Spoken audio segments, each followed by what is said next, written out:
Okay, everyone, welcome to our June webinar at PeopleForBikes. This time we're going to be covering our 2020 PlacesForBikes City Ratings. We have a lot of information to cover today, so we'll just jump right into things. My name is Eric Brodell. I am our Political and Business Engagement Manager here at PeopleForBikes. And as always, we like to thank our members, our coalition members that support us financially and help us do the great work that we do at the federal, state, and local levels, providing great information and moving policy forward that matters for making biking better for everyone here in the United States. Today we have Rebecca Davies joining with us. She is our network and mapping specialist on the PlacesForBikes team. If you're familiar with the bicycle network analysis and of course city ratings, Rebecca is the data genius behind all of this and helps us make sense of all of these things to improve biking infrastructure and leverage the information that we have through these programs to make those improvements in localities around the country. So this is our agenda for today. We'll be going over the city ratings, the methodology and data, the history behind the city ratings program, review some of the top performers and see what they do to increase and improve their scores in city ratings.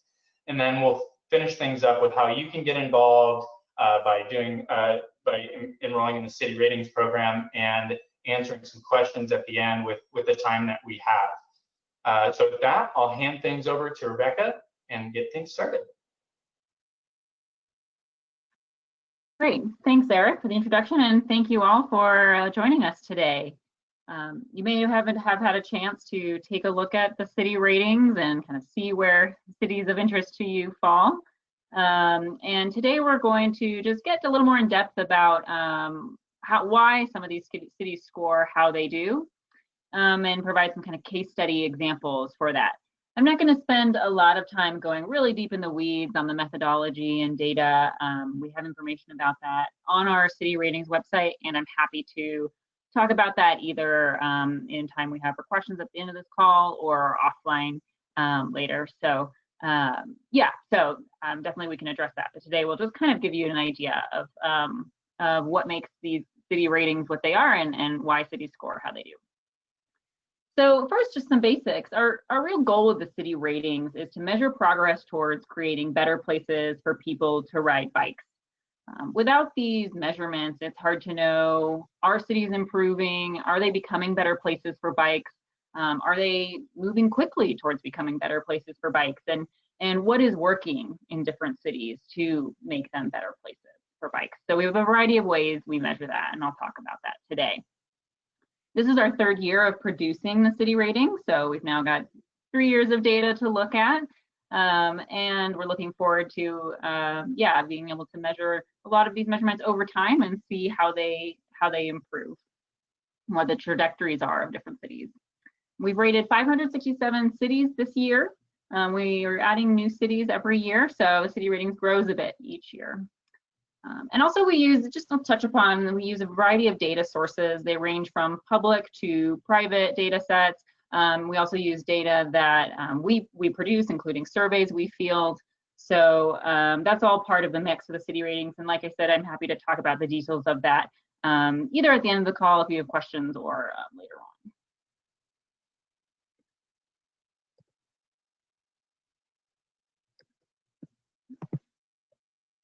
So each city in the city ratings receives an overall score on a 5-point scale, or rather a 5-star scale. So from 0 to 5, and that overall score is comprised of these 5 different categories, each of which they get a score for. And each category is worth 20% of the overall score. So they're equally weighted parts of the overall score. So we're going to go through each of these categories in the scoring and talk about a city that either performs really well in that category and why it performs well, or a city that doesn't perform as well, to illustrate, what's happening that makes them get a bad score in that category. And hopefully those case studies can just kind of provide an example, some insight into how this really plays out in individual places in the data. So first we'll take a look at ridership, and the example we're going to use is Portland, Oregon. Portland ranks 13th out of all of the cities in our city ratings, but they have the highest ridership score of any city. And if you look down at that black chart in the bottom of the slide, you can see ridership is the city's highest score out of all 5 categories. We measure ridership both in terms of recreational ridership and also transportation ridership, and specifically bike to work mode share, or how much people are commuting by bike for work. And so those 2 components combine to produce the ridership score.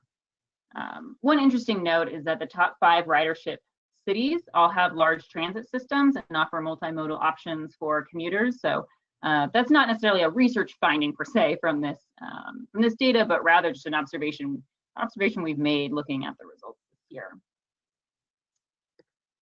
Going into Portland in more detail, we can really understand how the transportation riding measure and recreation riding measure combine to make it a great city in terms of ridership. So the graph on the left shows you scores for based on that transportation riding component of the ridership measure. And you can see that Portland is in red there, and it's the 2nd highest score in that measure, only bested by Stanford, California. And both of those cities are well above the next highest rated city, Washington, D.C., for transportation riding. So they really stand out in that way. On the right-hand side, you can see a graph of recreation riding and those scores for that same set of 10 cities. And you can see that some of these cities also have pretty good ridership levels for recreational riding as well. None of them are particularly incredibly low, but some are a little more moderate. So yeah, that's how it looks when you divide up the transportation riding and the recreation riding components into 2 separate scores. On this next slide, we sort of flipped it. We've done the reverse. So on the left side are recreation ridership top 10 scores. You can see here that Santa Monica is #1 on this particular part of the measure, followed by Arlington, Virginia, and then Somerville, Massachusetts. But if we look at transportation riding on the right-hand side, we can see that some of those cities with great rec riding numbers don't perform quite as well on the transportation riding numbers. And this is typical of a lot of cities where there's just not a very high bike to work mode share value. You can see Santa Monica's is below 1 on this scale, and Arlington, Virginia as well. And so this just illustrates how Portland is a top performer because of its combined value of having pretty good recreation riding numbers, but great transportation for work riding numbers. And that really sets it apart from other cities. And I'll note that these are equally weighted, the recreation and transportation components. So next we'll look at safety. And the example we're going to use here is Baton Rouge, Louisiana. And this is an example of a city that doesn't score well on this category. Baton Rouge is number 524 out of all of the cities in the city ratings. And if you look at the black chart below, you can see its safety score is particularly low. This is because Baton Rouge, the data for Baton Rouge illustrates that there's poor safety for all kinds of travel. And that's not just bikes. That also means people who are driving and people who are walking. There's issues with safety for all of those modes of transportation. And one thing that's important to keep in mind with that is that places that are good for bikes are often going to be good for other modes of transportation too, because the safety measures that make safe streets for one mode of transportation can help make it safe for another. This is a map to help illustrate that. So we can see here a map of Baton Rouge, and this is data on crashes involving motor vehicles, specifically in 2018. Now, when we measure these incidents in the city ratings data, we actually combine data from a 5-year period to sort of smooth over any big variations from year to year. But this is just illustrative of 1 year in Baton Rouge for this data. There were 43 crashes in 2018 with 49 fatalities, 3 of which were bicyclists and 9 were pedestrians.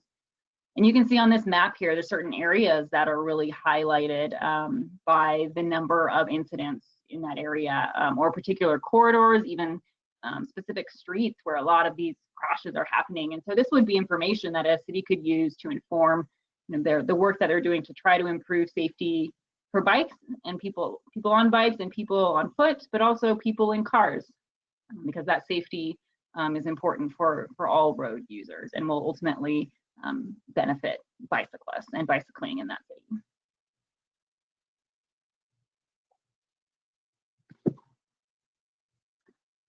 Third measure here is the network measure. So the example we're going to use is Davis, California, which ranks 72 out of all cities overall. But Davis has a particularly high network score. If you look at the black chart on the bottom, you can see that's its highest score, or 3.8 is a pretty good score. Not many cities get over a 4 on this category measure.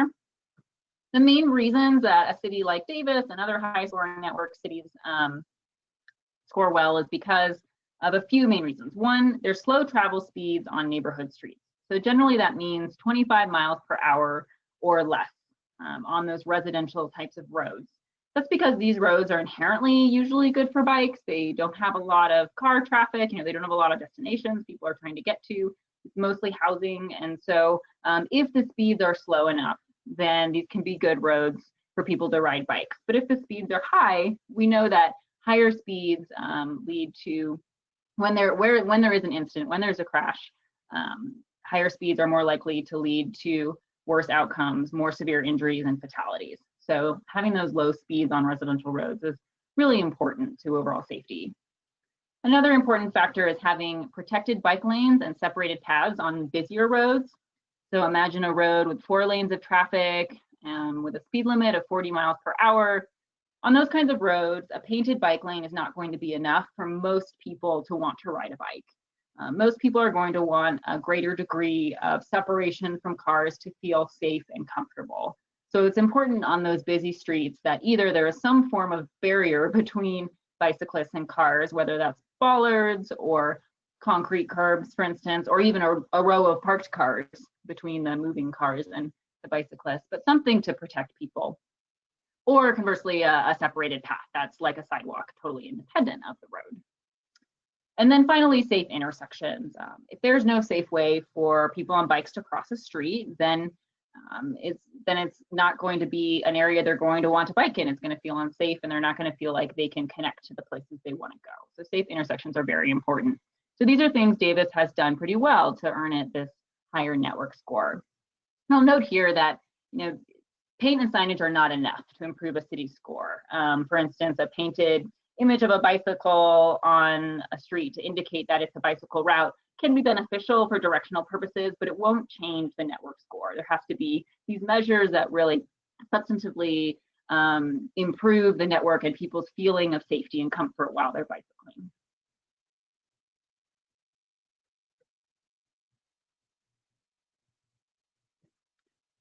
We have an image of the bike infrastructure in Davis, and Davis is a relatively smaller city. But you can see that it's well covered by its bike infrastructure network, and it has a variety of types of infrastructure. It has conventional painted bike lanes, which are those purple lines. It has protected lanes, so that means on-street lanes that have some sort of separation from cars. And it also has quite a lot of off-street paths that are completely separate from the road. So it is this kind of breadth and connectivity of their network that gives them this strong network score. Our fourth category is acceleration. Acceleration is a really neat measure. It's a measure of how quickly cities are working to improve bicycling in their city. And Austin is a great example of this. Austin scores is ranks 20th out of all the cities in the city ratings, and you can see a lot of that has to do with its acceleration score in that black chart below. It has an acceleration score of 4.1. And Austin gets that score because they're doing things like pursuing an ambitious goal to build 100 miles of high quality bike infrastructure by the end of 2020. Even despite the challenges of this year that cities are facing, they're continuing to work on improving bicycling for their residents. Other ways a city might accelerate bicycling in their city is implementing a bike share system or hosting a large-scale bike event to get people out on the streets and riding together, or focusing on recreational bike facilities, which often are part of that bike network, helping people get around the city, but certainly are important recreational outlets as well.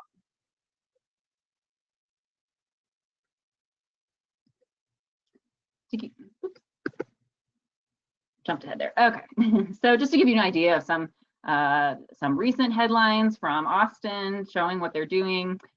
Just last month, they started to partially shut down some streets to allow bicyclists to have more space on the road, both for safety and separation from cars, but also for social distancing. Austin, the central article shows a picture of people riding in a brand new protected bike lane in Austin. And then a couple of headlines on the right. One talks about how Austin's working on enforcement to ensure that bike lanes are kept clear so they're usable by bicyclists. And another headline there talking about how Austin has installed safety technology at intersections. So they focused on intersections that are that produce a lot of crashes and identified ways they could improve those intersections to make them safer for all road users, and that includes bicyclists.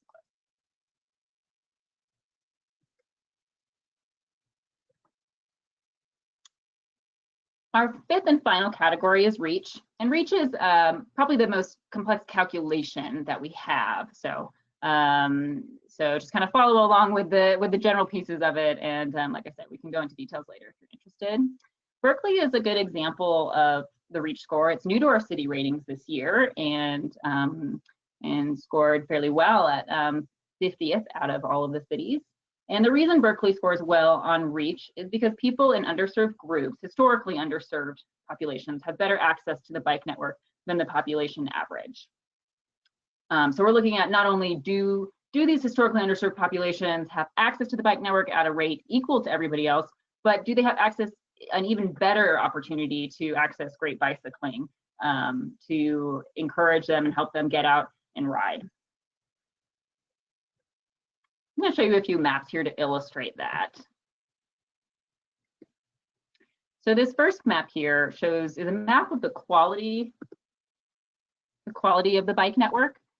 The bright blue areas are where the bike network is stronger. That means it's more connected, it's safer, it's easier for people to get around by bike safely and comfortably. The red areas are where it's weaker, where it's harder to get around and connect to destinations using safe and comfortable routes. So you can see that quite a lot of Berkeley does have a pretty good network, and that's part of why their reach score is good. This is another map again of Berkeley, and this shows where there are areas where there are concentrations of the historically underserved populations that I referenced at the beginning of this section. And by that I mean specific demographic groups that we can measure using US Census data to identify where there are high concentrations of those groups, and then be able to tell, well, is the network serving them well given where they're concentrated. And the specific categories, or excuse me, demographic factors that we look at are age, income, and race and ethnicity. So we use those three kinds of variables combined to identify these different populations that we really want to make sure the bike network serves equitably. And you can see in Berkeley, there's actually a very wide spread of those different populations across the city, and that's an interesting aspect of Berkeley as a city, and also of how its bike network serves those populations, since they are widely distributed.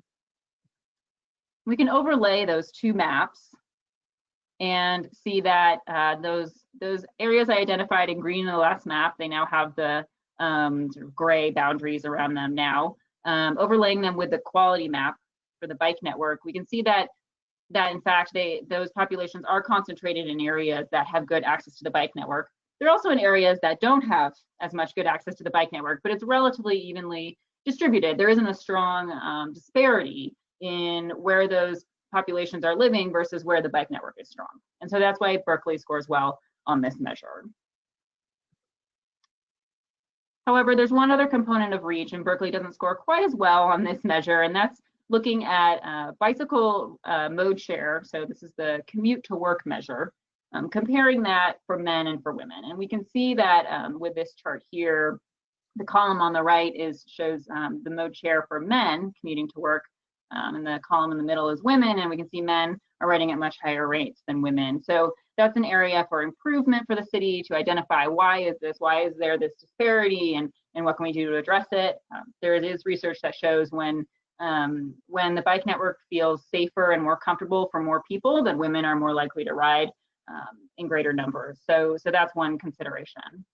but this is an area where the city could improve on this reach score.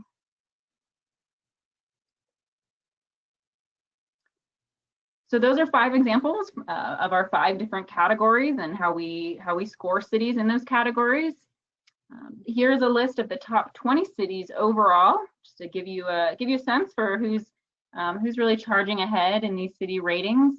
One thing to note about these top 20 cities is that they're geographically diverse. They include small, medium, and large cities. So cities can excel in different ways.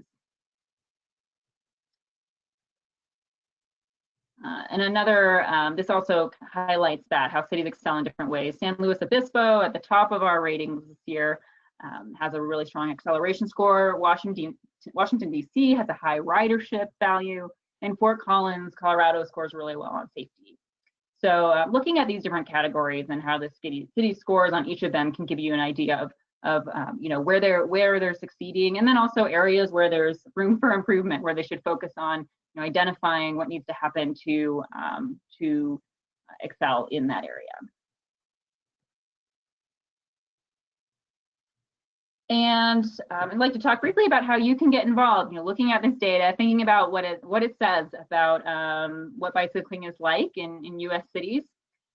It would be great for you to support bicycle groups in your community. So this could include bicycling advocacy groups that are working on trying to change things in the city, direct attention towards bike infrastructure, and advocating for bikes as part of the overall transportation mix, and also for recreational riding as well. Sometimes these are bicycle shops that have a group affiliated with them. So these are definitely great places to start if you're looking to help make change in your city. Another great thing to do is to engage your political representatives at city, state, and federal government. You know, ask them to invest in better bicycling. It is possible to prioritize bicycling higher in the funding schemes than we have in the past, and political representatives need to know that you want that, whether it's you as an individual or as a representative of a group or of a company. They need to know that you support that investment, and also that you support people in office who advocate for bikes. And we know from our work at PeopleForBikes that it's really important to have political leadership who advocate for bikes and care about bikes and understand the importance of helping their cities become great place for bikes in order to get more people riding. So those are 2 really important things you can do. Please also participate in and share our community survey. This is one of the data sources we use to inform our city ratings. That community survey will open July 1st for next year's city ratings, but it'll open July 1st of this year, and the data will be used next year. You can find that at peopleforbikes.org/community-survey, and you can share that around. Folks you know who would like to respond and help us out. And then finally, please join us at PeopleForBikes. We're doing this kind of work every day, trying to improve bicycling in our cities, and make sure we've got the data that informs how we do that. And we'd love to have you, if you're not already on board, joining us and helping us work towards that cause.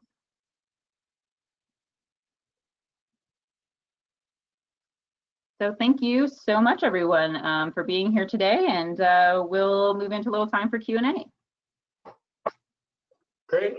Thank you so much, Rebecca. That was a great presentation and gives everybody a really good idea of how our city ratings program works. For those of you out there that have some questions, please do type those into the question box here, and I will field those over to Rebecca. We do have one that came in already.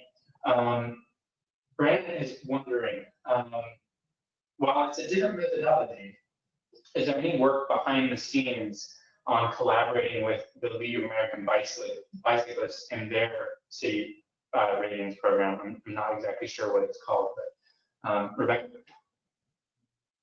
Sure. Yeah, and we've communicated with them and recognized that there are similarities, but there are also big differences in what the programs are measuring and in what they're trying to achieve. And so we think they're complementary in many ways, and have talked about ways that we could potentially work together on that. I don't have a specific action in terms of in the short term, but we've definitely been in communication, and there's so many different ways you can design this kind of rating system, and so I think being able to reference the work that other people are doing and understanding what each shows, what can say and can't say, is really important. So I would just say that's something that we're continuing to discuss on an ongoing basis. Great, thank you so much. Another question that came in here: when we're using this city ratings data to help advocate for better riding and infrastructure, what do you think would be the top line of messaging in using this data to say, if we're in a Baton Rouge and have lower ratings, how do we convey to improve the infrastructure that's down? That's a great question. And I think the simpler answer might be going back to that network slide I talked about, the 3 things that make a city better for bicycling. And one of those is looking at speeds. If speed is an issue in terms of having a lot of high speed roads, and maybe that's residential streets, maybe it's other streets that are high speed, so that potentially could be reduced. The second point was creating more protected infrastructure and separation for bikes. And then third was safe intersections. And now I know all of those things at once can seem like a lot, and cities sometimes move slowly, which is a big reason we do these ratings, to try to encourage them to move faster. But I think it would be understanding what resources exist in the city and how they could be used to work towards one of those objectives that will improve the network. Because ultimately, when the bike network is better, then that change will trickle out to the safety and the ridership and the reach. It's really, the network is really a foundation of a city's ability to improve bicycling. So I would focus on the network and what are the what potential is there to address those big pieces that make a network better. Just a couple more here that we have. Are there any plans to integrate the bicycle network analysis with the city ratings program? Yeah, so the network score comes from the bicycle network analysis, and I didn't talk about it in depth too much today, just because I know some folks who are familiar with the city ratings might not be familiar with the bicycle network analysis, which is a data analysis tool we use to evaluate the quality of the bicycle network in a city. So it is, that network score is mostly comes from the bicycle network analysis, and we integrate that score as the network component of this rating. So it's definitely a big part of the city ratings, and we're looking at how to make it an even more prominent part of the city ratings, since we really think the network is a foundational part of the a city's potential for growing bicycling. And the last one that we have here right now is a fun one. Do you think that any city will ever make it above 4.5? Oh gosh, I hope so.